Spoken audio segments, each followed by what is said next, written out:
Hi, I'm Rachel Smith, and I'm going to show you how to make your very own podcast. I'm going to take you step by step through the process of making, editing, and posting your very first episode. This will be a quick rundown. If you want more details on tips and recommendations, I'll post some links at the end. The very first step in making a podcast is picking a theme. Once you have a topic, narrow it down and put your own unique spin on it. Then you'll need to choose a title for your podcast and some cover art. The next step is getting some recording equipment. Take a look at this video of me with some equipment. I'm using a USB microphone plugged into a laptop and a pop filter, which reduces popping sounds caused by your breath hitting the microphone. The audio goes through the microphone and is recorded on the laptop using Audacity. Once you have your first episode planned out and have bought your equipment, you're ready to start your recording. You'll need a software to record your audio and edit it. I recommend Audacity because it's free and easy to use if you're just starting out. So we'll open Audacity, and as you can see here, there are some manuals to help you locate different editing effects that you want to use. Open it up, and we'll start recording. I'll press the record button, and as you can see, there's audio being recorded here, the sound of my voice. If I take a pause, you'll see a little line. So now I'll stop the recording, and we can go into these sections here. We'll play it and see what it sounds like. So we can see that there's a little bit of fuzziness in there, so it's a little staticky noise. So because we've highlighted it, we'll click Effect. We'll go to Noise Reduction and get a noise profile.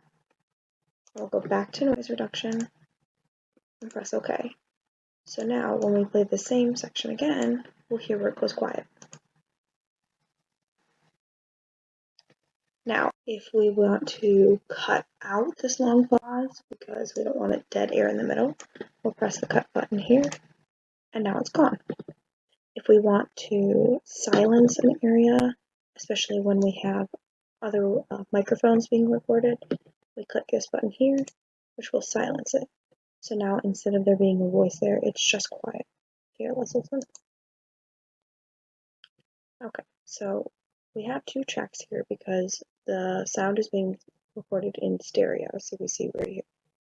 So we can merge these two together by clicking Mix and Stereo down to Mono. Once we've done all the editing that we want, we made it the right length, we've silenced, reduced the noise, we're going to go to File and click Save Project. Save Project will save your audio clip on Audacity so you can come back to it later, a few days later, whatever you need to do. It will not save it to your computer, it will save it to Audacity. If you want to save it to your computer, you need to go Save Other and export as MP3. Make sure that you have an MP3 encoder software on your computer. When you click Export as MP3, Audacity will ask you to do so. Click Save, and you can download it here so that you can save as an MP3. Make sure when you save your file, you save it with the title of your podcast and the episode info.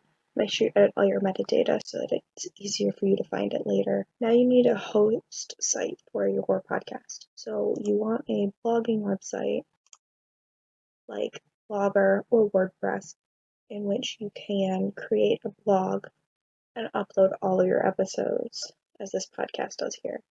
So you can give descriptions of each episode or the title of it. You can give a description of your podcast. That way all of your stuff is located in one place for people to find it. Now, you need to upload your podcast to iTunes. iTunes is the most widely used place to find podcasts. Being included on the iTunes podcast list will help you reach a much wider audience. Now, to upload your podcast to iTunes, you're going to want to click the Submit button right here on the right. It's going to open a window in your browser and ask the URL. Now you're going to put in your URL to your blog right here.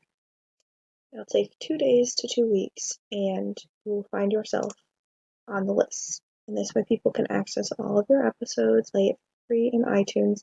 They can subscribe to your podcast, so when you upload a new episode, iTunes will automatically download it for them. Now that you're on iTunes, you'll also want to add your podcast to Google Play Music because not everyone has iTunes. This will get you the widest audience you possibly can for your podcast. More viewers mean that your podcast is much more attractive to advertisers. It will allow you to make a little bit of money off of it. You can buy more expensive equipment, more expensive software to really get into it and make it the best show you can make. Another way to get bigger audiences is to promote your podcast on social media sites like Facebook, Twitter, Instagram.